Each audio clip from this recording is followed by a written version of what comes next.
आर'नाइ फाइजि इउटुब चेनेलाव आरो फिन खेबसेबाव बरायफिनबाय। पीएम किसाननि मोनसे गोनांथार आपडेट लानानै फैदों। नोंथांमोनाथ' मिथिखाबाय पीएम किसाननि 19थि इनस्टलमेन्टनि 2000 रांखौ नोंथांमोना फेब्रुवारि मान्थआव नोंथांमोना 100% मोननो हासिगोन।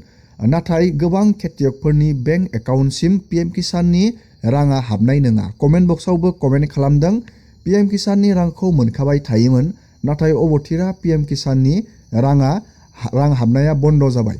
बेयो मा प्रब्लेम? बेफोरबायदि गोबां मानसिफोरा कमेन्ट खालामदों। जुदि नोंथाङा पीएम किसानाव गोदान एप्लाइ खालामदों बा नोंथांमोना मोनखाबाय थायो बा नोंथाङा मानिबा प्रब्लेमनि जाहोनाव पीएम किसाननि रांखौ मोननो हायाखै, नोंथाङा मा खालामनांगोन? पीएम किसाननि 19थि इनस्टलमेन्टनि रांखौ बेंक एकाउन्टआव लानो जोङो बेनि गोनांथार आपडेटखौ दिनैनि नैबे भिडिअनि जोहै नायगोन। जुदि नोंथाङा इन्टारेस्टेड, भिडिअखौ जोबजासे नायलांबाय थाबानो जाबाय आरो बेफोरबायदिनो गोदान गोदान आपडेट, डिटेल स्किम, डिजिटेल खौरां मिथिबाय थानो थाखाय नोंथाङा चेनेलाव गोदानबा चेनेलखौ साबस्क्राइब खालामबानो जाबाय। गोबां खेथियकफोरा ओरैनो पीएम किसानाव रांखौ मोनखागोन होननानै थायो। जुदि नोंथांमोना बेफोरबायदि साननानैल' थायोबा जानाय नङा। गोबां अनलाइन डिजिटेल सिस्टेमा आपडेट जाबाय थायो। बेनिखायनो नोंथांमोना पीएम किसाननि बे स्टेटास डेटाखौ नोंथाङा चेक खालामनो नांगोन। पीएम किसाननि नोंथांनि गासैबो डेटाया थिग दंना गैया नोंथाङा बेखौ चेक खालामनांगोन। नङाबा नोंथांनि पीएम किसाननि राङा नोंथांनि बेंक एकाउन्टसिम फैनाय नङा। गिबियावनो जाय बिथांमोना गोदान एप्लाइ बानायदों बा नोंथाङा मोनखाबाय थायो बा मानिबा प्रब्लेमनि जाहोनाव नोंथाङा इकेवाइसि, डिबिटि आरो लेन्ड सिडिं बेफोरखौ नोंथाङा बानायबायब्ला नोंथांनि गासैबो डेटाया थिग दंना गैया, येस दंना गैया, नोंथाङा बेखौ चेक खालामनो नांगोन। गिबियावनो नोंथाङा PFMS होननाय मोनसे पर्टेलनि जोहै चेक खालामनानै नायग्रोनांगोन नोंथांनि डिबिटि स्टेटासा दंना गैया। जोङो नोंथाङा बेखौ बोरै चेक बानायो जोङो नैबे भिडिअनि जोहै बेखौ चेक खालामना नायग्रोनि। नोंथाङा बेखौ चेक खालामनो थाखाय गुगोलाव PFMS नैबे पर्टेलखौ नोंथाङा सार्च खालामनो नांगोन। बे PFMS नि जोहैनो गासैबो फाइनेन्सियेल बेखौ मेनेजमेन्ट खालामनाय जायो। नैबेयाव नोंथांमोना नुनो मोनदों पाब्लिक फाइनेन्सियेल मेनेजमेन्ट सिस्टेम, नैबे PFMS। गिबियावनो नोंथाङा बेयाव PFMS आव गावबा गावनि डिबिटि स्टेटासा रिजेक्ट जादोंना आपडेट जादों नोंथाङा बेखौ चेक खालामनानै नायनांगोन। जुदि रिजेक्ट जादों नोंथांमोना पीएम किसाननि रांखौ मोननाय नङा। रिजेक्ट जादोंबा नोंथाङा मा खालामनांगोन? जोङो बेनि आपडेटखौ नायगोन। नैबेयाव नोंथाङा 3 डट नुनो मोनदों। बे 3 डटआव क्लिक खालामनांगोन आरो नैबेयाव नोंथाङा मोनसे अपसन नुनो मोनदों पेमेन्ट स्टेटास। बे पेमेन्ट स्टेटासाव क्लिक खालामनांगोन आरो नैबेयाव नोंथाङा मोनसे अपसन नुनो मोनदों नैबे डिबिटि स्टेटास ट्रेकार। नोंथाङा बेयाव क्लिक खालामनांगोन। डिबिटि स्टेटास ट्रेकाराव क्लिक खालामनानै नैबे केटेगरियाव नोंथाङा पीएम किसानखौ क्लिक खालामनांगोन आरो नैबे डिबिटि स्टेटास बेनिफिसारि नैबेयाव नोंथाङा क्लिक खालामनो नांगोन। आं दानिया बेयाव क्लिक खालामबाय। नैबेयाव नोंथांनि पीएम किसाननि एप्लिकेसन आइडिखौ बहायना होनांगोन। पीएम किसान एप्लाइ खालामनायाव नोंथांनो मोनसे एप्लिकेसन आइडि प्रभाइड खालामनानै हरगोन। नोंथाङा नैबे एप्लिकेसन आइडिखौ नैबे बक्सआव बहायनानै नैबे केपसाखौ नोंथाङा नैबे बक्सआव बहायनांगोन आरो नैबेयाव नोंथाङा सार्च खालामनानै होनांगोन। दानिया नोंथाङा बेयाव नुनो मोनगोन नोंथांनि डिबिटि स्टेटासनि आपडेटखौ। जोङो दानिया नायदिनि।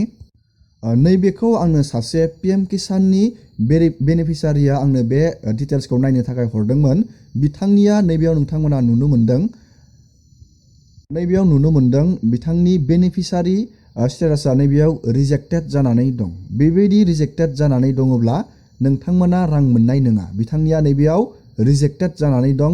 पीएम किसाननि डिबिटि स्टेटासा बेयो बेनि थाखाय रांखौ मोननो हायाखै। गोबां बेयो मोनखाबाय थायोमोन, नाथाय बिथांनिया अबथिरा पीएम किसाननि रां हाबनाया बन्द जादों। बिथाङा चेक खालामनानै नायाखै, बेनि थाखायनो रांखौ मोनाखै। जुदि नोंथांनि स्टेटासा बेबायदि रिजेक्टेड खोथैदों अब्ला नोंथाङा आधारजों बेंकजों थाबैनो लिंक खालामनो नांगोन। अब्ला बेयाव मोनसे आपडेट खोथैगोन। नोंथाङा बेखौ थाबैनो बानायबानो जाबाय। नोंथाङा बेबायदि डिबिटि स्टेटासखौ चेक खालामनानै नायग्रोबानो जाबाय PFMS आव फैनानै।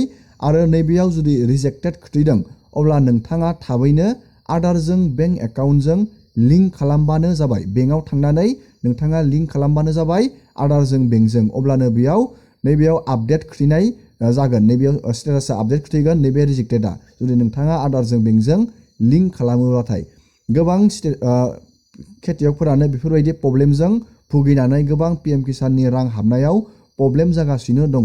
दानिया नोंथाङा जुदि बेयाव आधार कार्डजों बेंक एकाउन्टजों लिंक खालामो अब्ला नोंथांनि स्टेटासा माबायदि खोथैगोन जोङो बेनि आपडेटखौ नायदिनि।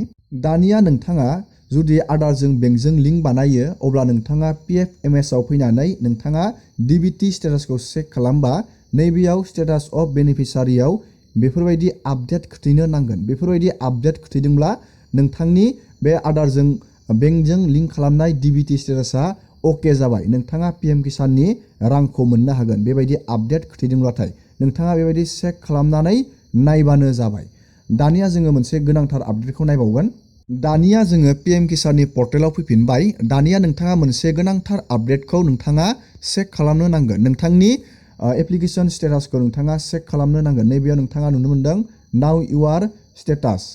नोंथांनि एप्लिकेसन नैबेयाव नाम्बारखौ होनानै नोंथांनि स्टेटासखौ चेक खालामनांगोन। गासैबो डिटेल्सआ अके दंना गैया। नोंथाङा नैबेयाव रेजिस्ट्रेसन नम्बरखौ बहायना होफिनबानो जाबाय आरो नैबे केपसाखौ नैबे बक्सआव इन्टार खालामनानै होफिनबानो जाबाय आरो नैबे गेट OTP आव थुनानै मोनसे नोंथांनि पिएम किसान बा नोंथांनि आधारजों लिंक थानाय मबाइल नाम्बाराव मोनसे OTP फैगोन। OTP खौ बहायना होनाय लोगो लोगोनो नोंथाङा गावबा गावनि एलिजिबिलिटि नोंथाङा स्टेटासखौ नुनो मोनगोन। दानिया जोङो बेनि आपडेटखौ नायदिनि। नोंथाङा नैबेयाव मोनथाम अपसन नुनो मोनदों। नैबे मोनथाम अपसना येस थानाया गोनांथार पिएम किसाननि रां मोननायाव। जाय बिथांमोना गोदान एप्लाइ बानायदों बा मानिबा जाहोनाव नोंथाङा रां मोनाखैमोन, जुदि नोंथाङा EKYC, DBT आरो लेन्ड सिडिंखौ जुदि नोंथाङा होबायब्ला नोंथाङा बेबायदि चेक खालामनो नांगोन। जुदि नोंथांनि बे स्टेटासा बेबायदि येस खोथैयाखै अब्ला नोंथांमोना पिएम किसाननि रांखौ मोननाय नङा। जुदि बेयाव न' जानानै दं अब्ला नोंथाङा मा खालामनांगोन आङो बेनि आपडेटखौ नोंथांमोननो खोथाहरनि। गिबियावनो नोंथाङा नैबे 1 नाम्बाराव नायबानो जाबाय लेन्ड सिडिं। बेयो लेन्ड सिडिंआ जाहैबाय नोंथांनि हानि फोरमान पत्र। बेयो नोंथाङा बेखौ गावबा गावनि डिस्ट्रिक्टनि एग्रिकालसार अफिसाव थांनानै नोंथाङा हानि डकुमेन्ट नोंथाङा बेखौ नोंथाङा बे अफिसाव जमा हैनांगोन।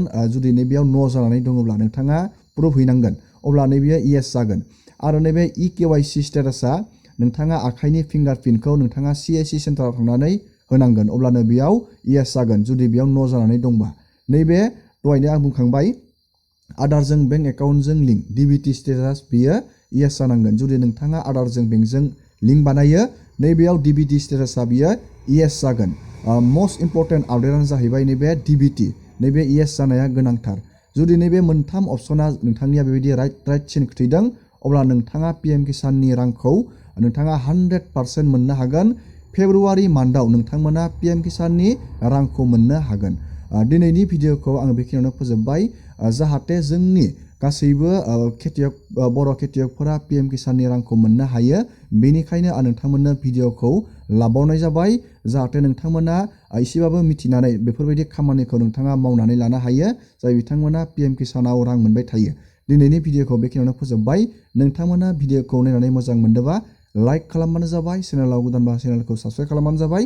एसेनोसै दिनैनि भिडिअआ।